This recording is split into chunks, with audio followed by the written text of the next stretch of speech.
Hi, Dr. Ariane from the Movement Paradigm. Not only is our foot our foundation for human movement, but it is also a powerful neuromuscular structure that is giving our brain constant information. And that's happening actually through the skin on the bottom of the feet. So we're going to talk about 7 different ways that you can really optimize your foot health. It is super important, that's easy to do, and you can integrate it into your daily life.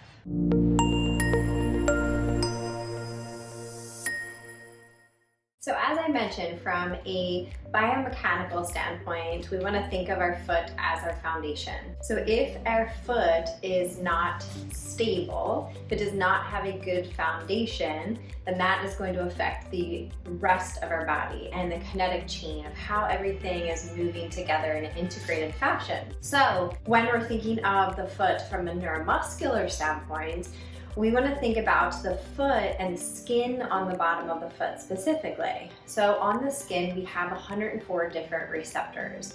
And these different receptors are actually stimulated by different things. So one is going to be deep pressure, one is going to be a textured surface, one is going to be vibration, and there's deeper vibration and low intensity vibration and higher intensity vibration. So the information coming in through the skin on the bottom of the feet, through these receptors, is going to the brain, actually even passing through our emotional center of our brain, so affecting our emotional response as well.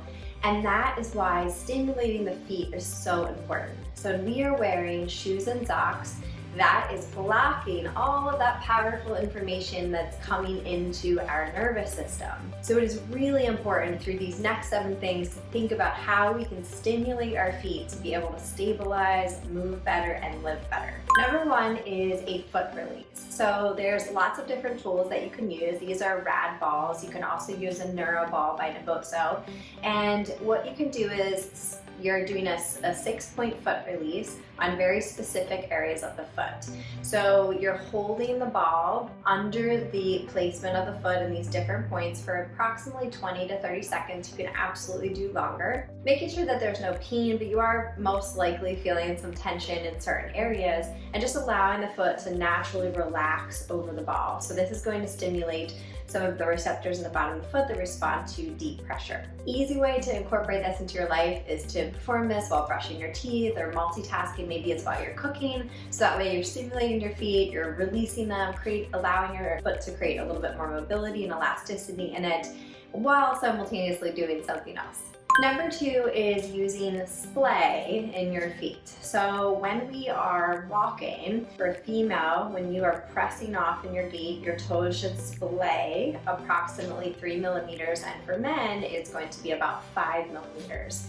When we wear shoes that are really compressed and tight, we're preventing that splay from happening, which ultimately creates, or I should say affects, the ability of the foot to create this rigid lever to be able to push off of. Ultimately, that's how we transfer force. So instead of wearing those compressive shoes, which we'll get into in just a moment, we want to think of trying to create space in that forefoot. So using something like Splay or any kind of toe spacer, not too big, so I do prefer the Naboso ones that are just enough to be able to create a little bit of space but not put you in a faulty position that's too wide for your foot. So you can do this 30 minutes each night, maybe while you're relaxing, watching TV. That's a great opportunity to incorporate this. Also, if you have a bunion, which many people do, you do want to address that. You won't fix the bunion by using a toe spacer, but you can use something like a bunion spacer in between your first and second metatarsal to realign that first toe and bring it in a bit more neutral position for push off in your gait cycle. Number 3 are Naboso insoles. So you can tell that I'm a huge fan because Naboso is a evidence-based technology that is stimulating the small nerves on the bottom of the feet, so specifically the Merkel disc. So you are in the insoles, you're placing them in the insole barefoot. So if you're wearing shoes, instead of wearing shoes and socks and cushion, you're actually stimulating your feet while you're wearing shoes, which is amazing because the alternative would be to go barefoot, and I realize some people are not able to do that. So the Naboso insoles, there's different variations. There's activation, performance, neuro. All of them may be a little bit different based on your needs, but really, really powerful way to stimulate your feet while wearing shoes. Number 4 is surfaces. So lots of opportunity here. So you can build a rock mat and have that and stand on that maybe when you're getting ready in the morning. So you can get river stones that are a little bit softer. You can also get little pebbles depending on your tolerance and work up a tolerance over time. Walking outside in the grass, walking on stones, walking on different surfaces really allows you to adapt to different stimuli, which is so powerful. You can also use Naboso technology in terms of their mats. There are standing mats you can use at your desk. You can also use a training mat so you can perform your exercises on there. So lots of different opportunities for different surfaces to train on.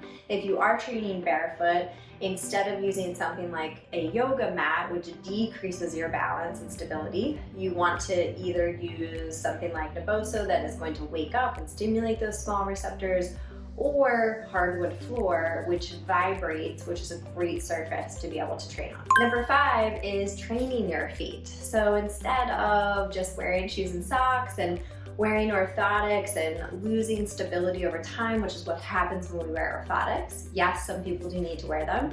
You want to train your feet, and some of that is simply beginning to work up in terms of barefoot tolerance, being able to actually stimulate all the receptors and allow the foot to do what it's supposed to do. But we can also intentionally train it. And so to do that, that is called short foot. So as you're performing this exercise, it really is about sequencing the foot to the core.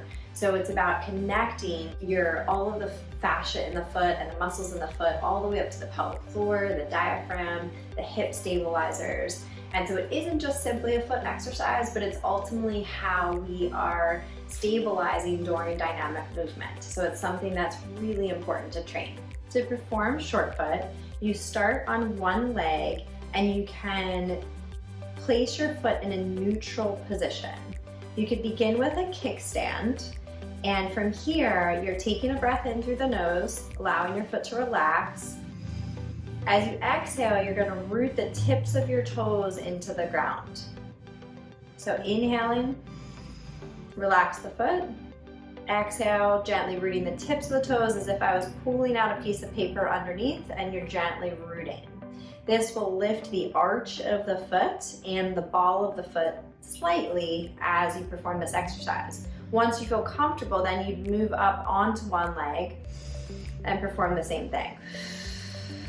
You perform approximately 8 breaths before you move on.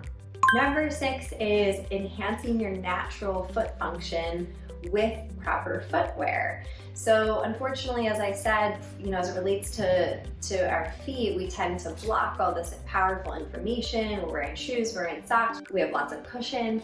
And so we want the shoe to enhance our natural foot function. So the shoe should be able to twist just like the foot does. The foot has to spiral. It should be able to bend. So we want our midsole to bend unless you have some type of toe pathology. So big toe pathology, forefoot, neuromas, things like that. So there are different circumstances, but you want it to twist, you want it to bend, you want there not to be a lot of cushion. So the more cushion we have, the more impact force we have coming in through our body, because we are hitting the ground harder. So more cushion, more support is actually not good, despite what the shoe industry tries to push for. So obviously, if you're in a high cushion shoe, you should not go to something like this. However, there may be a way to slowly progress you down as you do more intentional footwork and a little bit less cushion over a long period of time, and ultimately getting to a point where you are enhancing your natural foot function, whatever that may be. And lastly is simply just barefoot tolerance. So if you're somebody that wears shoes and socks at home all the time, then you have to go really, really slow. If you are already barefoot all the time, that's awesome. You're off to a great start. So what I suggest is just really starting with about 5 minutes. So if you are scared to go barefoot, your podiatrist told you not to go barefoot, whatever the case may be, just going very, very slowly and just building a tolerance and a sense of safety over time. So if it's really fearful, it's really scary for you, then you have to really respect that. But 1 minute at a time, 2 minutes, and just slowly working your way up to maybe you're able to be barefoot 30 minutes a day. This is one of the key things to prevent falls as we age, to stimulate all of these small nerves so that we can prevent any kind of major accident as we age. So I could go on and on about feet, but hopefully these 7 hacks were helpful for you to begin to even think about what you can incorporate in your daily life that are so easy, don't take any time, and can be such a powerful way to improve your longevity. If this was helpful, give it a like, give it a share, of course, and make sure to subscribe to our YouTube channel, The Movement Paradigm, for weekly tips on mindset, nutrition, and movement. And if you are interested in learning more about your feet and what your foot needs, then please reach out to us. We love it. We are certified under the Evidence-Based Fitness Academy, Evidence-Based Fitness Academy Global, and we are trained in barefoot education. So we would love to help in any way. Thank you so much for joining.